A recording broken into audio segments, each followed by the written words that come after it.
Au nom du Père et du Fils et du Saint-Esprit, ainsi soit-il. Monseigneur, Madame, qui n'est point ici, mais qui est présente dans notre amitié, Sérénissime Grand Maître, chers confrères dans l'ordre, et bien chers frères, chers amis. Nous sommes ici rassemblés pour la célébration de la Sainte Messe et je remercie Monsieur le curé de Saint-Germain de son accueil, toujours sympathique et cordial. Nous sommes là pour la célébration de la Sainte Messe à l'occasion de la fête patronale de notre ordre, l'Épiphanie. La fête de l'Épiphanie est, on le sait, le 6 janvier, mais les usages de l'ordre permettent que l'on choisisse un autre jour proche, cette année, aujourd'hui. Le mot Épiphanie signifie manifestation. L'Église célèbre aujourd'hui la manifestation de la divinité de notre Seigneur Jésus-Christ. 3 événements sont célébrés aujourd'hui. Tout d'abord, l'arrivée des mages qui viennent de loin adorer le roi d'Israël. Ensuite, le baptême de Jésus par Jean-Baptiste, au cours duquel Dieu le Père se fait entendre et affirme « Celui-ci est mon Fils bien-aimé, écoutez-le ». Et enfin, le miracle de Cana, où Jésus, au cours d'un repas, change l'eau en vin, montrant ainsi qu'il est le maître de la nature des choses, c'est-à-dire en un mot, Dieu. Attardons-nous un instant sur l'adoration par les mages. Qui sont ces mages? Vraisemblablement des chefs de tribus. Ils sont païens, ils sont riches, ils sont savants. Ils étudient l'astronomie, juchés sur des tours appelées ziggourats, que l'on voit encore en Irak ou en Iran. Les évangiles apocryphes, c'est-à-dire qui n'ont pas été reconnus par l'Église comme inspirés de Dieu, fixent leur nombre à 3 et leur donnent des noms. Le Moyen-Âge, friand de reliques de saints, vénéra leurs restes jusqu'aujourd'hui à Cologne. Dans beaucoup de crèches, on met un roi blanc, un roi noir et un roi jaune pour manifester l'universalité, la catholicité de l'enseignement du Christ. Comme les 3 mousquetaires qui étaient 4, certaines traditions, dont la crèche de cette église se fait l'écho, affirment qu'il y avait eu 4 rois, le 4e s'égarant et n'arrivant que 33 ans après pour le Vendredi Saint. Une jolie légende, après tout.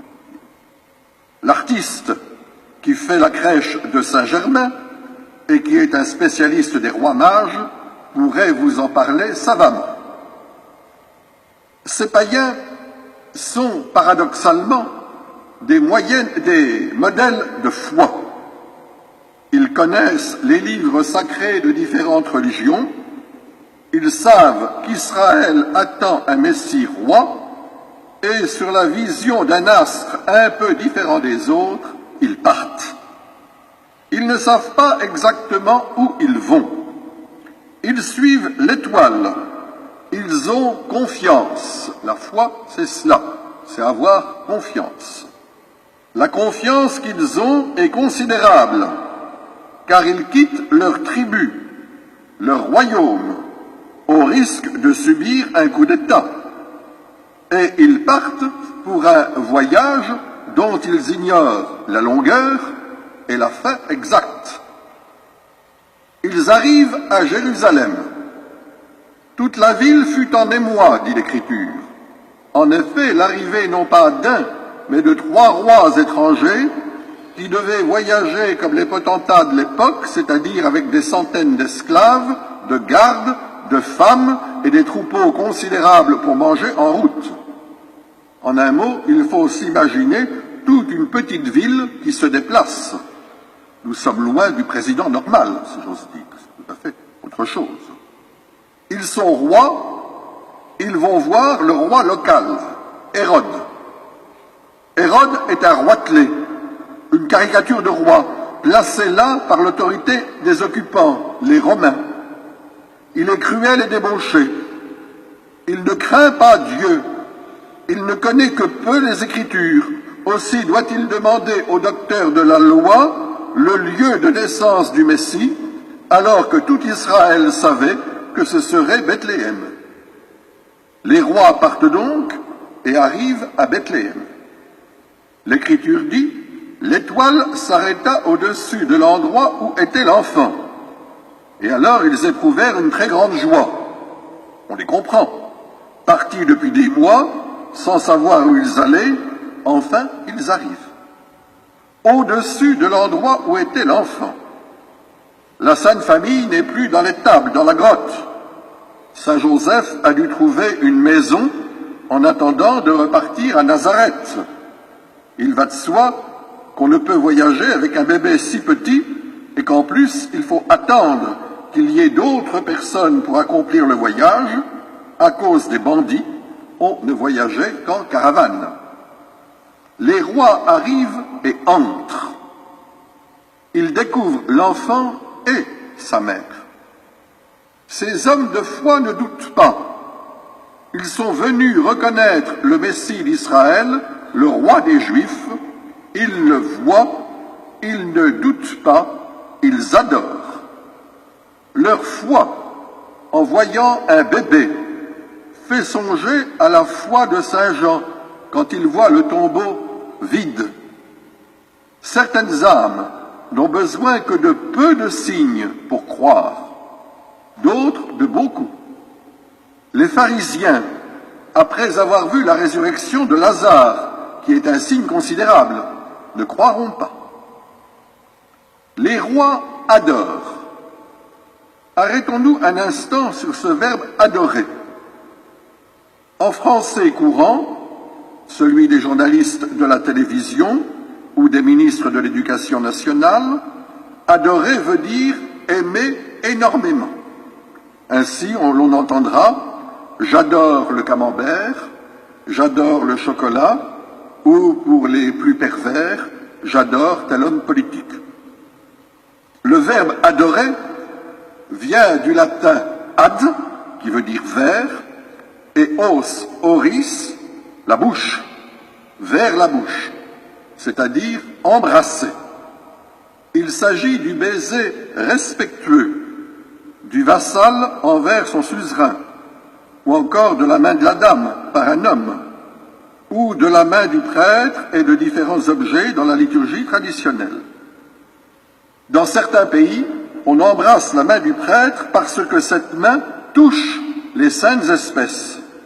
Cela suppose que la Sainte Communion ne soit pas distribuée par la chaisière ou la sacristine, mais réellement par le prêtre, évidemment. Du baiser respectueux, on est passé à l'acte mental de totale soumission. Cet acte qu'exigèrent certains potentats orientaux, ainsi qu'on le voit dans l'Ancien Testament, où le prophète Daniel est jeté dans la fosse aux lions pour n'avoir pas voulu adorer la statue du roi. L'État totalitaire, communiste, national-socialiste ou autre, prend la place de Dieu, à qui l'adoration est seule due. Les parades quasi-liturgiques staliniennes ou hitlériennes montrent alors que l'État a pris la place de Dieu. La laïcité agressive dans laquelle nous vivons en France n'est pas loin, ou à tout le moins, se rapproche de l'État athée, par nature totalitaire. L'adoration, qui est avant tout un acte mental, une disposition de l'âme, de l'esprit, est réservée à Dieu. Or, l'Écriture nous dit que les rois adorèrent l'enfant. Cela ne veut pas dire qu'ils l'embrassent, mais bien qu'ils reconnaissent que cet enfant, qui ne parle pas encore, est Dieu. Pour concrétiser cette adoration, ils offrent des cadeaux, de l'or comme à un roi, de l'encens comme à un dieu et de la myrrhe comme à un mortel. L'encens dans la Rome antique, contemporaine des rois mages, était offert à la statue des idoles du panthéon romain. Celui qui ne le faisait pas pouvait être condamné à mort. Beaucoup de chrétiens, des millions, sont morts, martyrs, préférant ne pas offrir l'encens à l'idole et réserver leur adoration à Dieu. Ils ne voulaient pas commettre un acte idolâtrique. Le premier commandement du décalogue est intangible. Tu adoreras Dieu seul et tu l'aimeras plus que tout. Remarquons que non seulement il faut adorer Dieu, mais qu'encore il faut l'aimer. Tant qu'il y a ne serait-ce qu'un peu d'amour de Dieu dans une âme, rien n'est perdu. Mais s'il n'y a qu'une adoration sèche, uniquement accomplie par devoir, pour ne pas aller en enfer, alors il y a fort à parier que la foi sera fragile et que cette adoration ne durera pas. Renforçons notre foi, comme les mages qui ne doutent pas en voyant l'enfant et sa mère. C'est en rencontrant Marie, notre mère, que nous rencontrerons son divin Fils. C'est la grâce que je vous souhaite. On pourra encore parler longuement de l'adoration et en lien avec la Sainte Vierge, mais je ne voudrais pas abuser de votre temps, d'autant plus que je n'aurai plus rien à dire alors l'année prochaine. Donc autant qu'on puisse continuer. Au nom du Père et du Fils et du Saint-Esprit, ainsi soit.